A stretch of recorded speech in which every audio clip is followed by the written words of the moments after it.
അന്നത്തെ new generation cinema ദേശാണ്ണായാലും അന്നത്തെ ആ സമയത്തെ ന്യൂ ജനറേഷൻ അന്ന് അങ്ങനെ പേരിട്ട് വിളിച്ചിട്ടില്ലെന്നേ ഉള്ളൂ.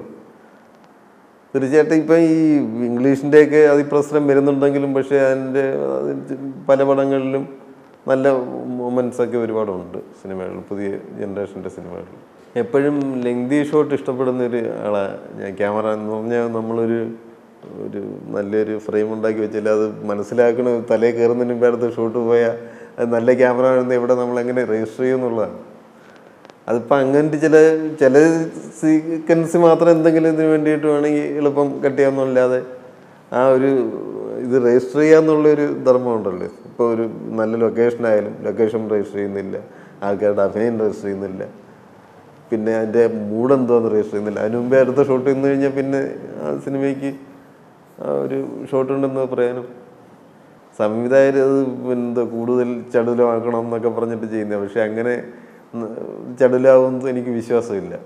അത് നല്ല സിനിമയാണെങ്കിൽ അത് നല്ല രീതിയിൽ എങ്ങനെ ചിന്തിച്ച് എടുത്താലും അത് ചടുലാവുന്നത്. അതിന് സീൻ എഴുതുന്നതിലായാലും എങ്ങനെ പിന്നെ അത് എന്തെല്ലാം ഒഴിവാക്കുക എന്നുള്ളതായാലും അതിലാണ് കൂടുതൽ ചടുതൽ വരുന്നതാണ് എൻ്റെ വിശ്വാസം. ഇല്ല, നമ്മൾ തിരക്കഥ ഇല്ലെങ്കിൽ പിന്നെ എന്തോ നമ്മൾ ഷൂട്ട് ചെയ്യുമെന്നുള്ളൊരു ഇതുണ്ട്. പിന്നെ ഇപ്പം തിരക്കഥ ഇല്ലാതെ ഷൂട്ട് ചെയ്യുമെന്ന് പറഞ്ഞാൽ അത്രയ്ക്ക് കോൺഫിഡൻസും മനസ്സിൽ ആ ഷോട്ടുകളൊക്കെ എങ്ങനെ ഉണ്ടായിരിക്കും.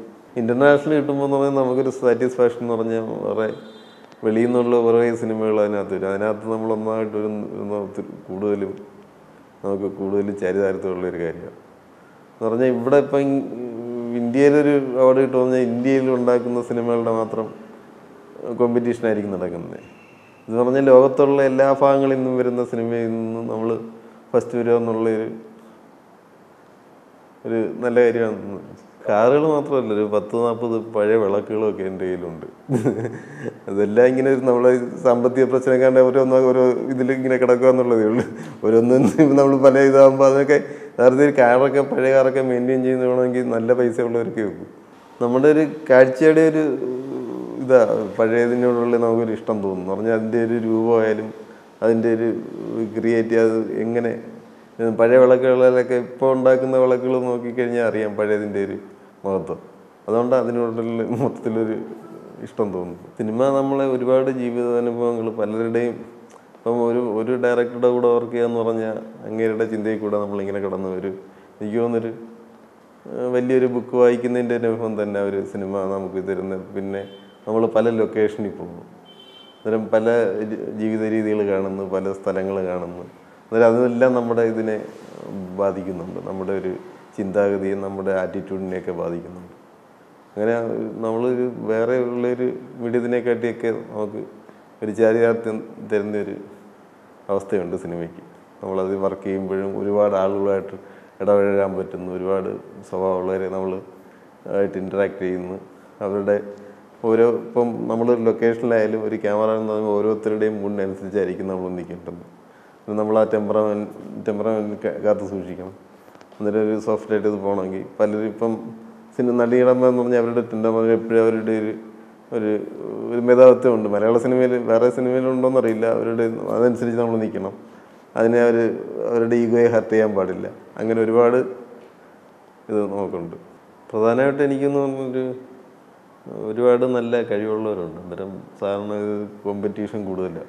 അന്നേരം അവർക്ക് ഈ തിരഞ്ഞെടുക്കുന്നവർക്ക് തന്നെ ഒരു ചെറിയ പ്രശ്നം വരാൻ സാധ്യതയുണ്ട്. പിന്നെ ചെറിയ ഇതിലൊക്കെ ഒരു ഇന്ന കൊടുക്കണം എന്നൊക്കെ പിന്നെ വീതം വയ്ക്കുക എന്നുള്ളൊരു ചെറിയ ലൈനൊക്കെ ഉണ്ട്. ആരുടെയും പരാതി കേൾക്കണ്ട അങ്ങനെയൊക്കെയുള്ളൊരു അതൊക്കെ ഇതിനെ ബാധിച്ചേക്കുന്നു. എനിക്ക് ചില അവാർഡുകളൊക്കെ കാണുമ്പോൾ അങ്ങനെ തോന്നാറുണ്ട്. പക്ഷേ പൊതുവേ നമ്മൾ ഇപ്പോൾ അവാർഡ് ഒരു വലിയ ഇതാക്കി എടുക്കുമ്പോഴാണ് ഈ പ്രശ്നം. അത് കുറേയൊക്കെ നമ്മളത് അതിൻ്റെ സിറ്റുവേഷൻ മനസ്സിലാക്കിയാൽ പിന്നെ പ്രശ്നമില്ലല്ലോ. ഇങ്ങനെ വലിയ വിവാദം ഉണ്ടാക്കാതിരുന്ന കാര്യമുള്ളൂ. അത് ഈ ഔട്ട്ഡോർ എന്നൊക്കെ പറഞ്ഞാൽ ദൈവത്തിൻ്റെ കയ്യിൽ പെണ്ണില്ലെങ്കിൽ ഒരു നല്ലൊരു ഇത് വരാൻ ഒക്കത്തില്ല. എന്ന് പറഞ്ഞാൽ എപ്പോഴും നമ്മൾ പ്രകൃതി നമ്മൾ എപ്പോഴും പോസിറ്റീവായി ഉണ്ടെങ്കിലേ നമുക്കും ഒരു നല്ല റിസൾട്ട് കിട്ടും. അത് ഇഷ്ടംപോലെ സിനിമകളിൽ ഇപ്പം നമ്മൾ എടുത്തു പറയത്തൊക്കെ അങ്ങനെ ഓർക്കുന്നില്ലെങ്കിലും പല സിനിമകളിലും നമുക്കത് കിട്ടിയിട്ടുണ്ട്. നമ്മുടെ ഒരു മനസ്സിൻ്റെ ഒരു നന്മ കൊണ്ടായിരിക്കും അതങ്ങനെ വന്നതെന്നാണ് എൻ്റെ വിശ്വാസം. പക്ഷേ നമ്മളൊരു കഷ്ടപ്പെടുന്നു എന്നുള്ളൊരു കാണിയുടെ പ്രശ്നമില്ല. എൻ്റെ പുറകിൽ ഇത്ര പേര് കഷ്ടപ്പെടും, അതിൻ്റെ ഫൈനൽ റിസൾട്ട് സ്വീകരിക്കും. അങ്ങനെ വെച്ചാൽ നല്ല റിസൾട്ട് ഉണ്ടാക്കുക എന്നുള്ളതാണ് ഈ കഷ്ടപ്പെടുന്നവരെല്ലാം കൂടെ ചെയ്യേണ്ടത്. ഇപ്പം ഞാൻ ചെയ്യുന്നൊരു തൊഴിലിനോട് ഞാൻ എനിക്ക് തോന്നുന്നു ആത്മാർത്ഥമായിട്ടും നമ്മൾ സാറ്റിസ്ഫൈഡുമാണ്. പിന്നെ അതിൽ കൂടുതൽ ശ്രദ്ധിക്കണം എന്നുള്ളൊരാഗ്രഹമുണ്ട്. അന്നേരം നമ്മൾ ചിന്ത തന്നെ വേറെ പോയി കഴിഞ്ഞാൽ ഇതിൽ നിന്നുള്ളൊരു മാറ്റം യഥാർത്ഥം. എനിക്ക് ഏറ്റവും നന്നായി എങ്ങനെ ഒരു സിനിമ ഫോട്ടോഗ്രാഫി ചെയ്യണമെന്നാണ് എൻ്റെ ആഗ്രഹം. അവസാനം കംപ്ലീറ്റ് ആയ സിനിമ അലിഫ് എന്ന് പറഞ്ഞൊരു സിനിമയാണ്. അതൊരു ഇത്തിരി വ്യത്യസ്തമായ സിനിമയാണ്, നമുക്കൊരു പ്രതീക്ഷയുള്ള സിനിമയാണ്. പിന്നെ ഡോക്ടർ ബിജുവിൻ്റെ വലിയ ചിറകുള്ള പക്ഷികൾ എന്നുള്ള സിനിമയാണ്. അത് ഞങ്ങളൊരു 8 ദിവസത്തെ ഷൂട്ട് കഴിഞ്ഞിട്ടേ ഉള്ളൂ. ഇനി ഒരു 3-4 ഷെഡ്യൂളും കൂടെ ഉണ്ട്. അത് എൻ്റെ സൾഫാൻ ബാക്ക്ഗ്രൗണ്ടിൽ ചെയ്ത സിനിമയാണ്. പക്ഷേ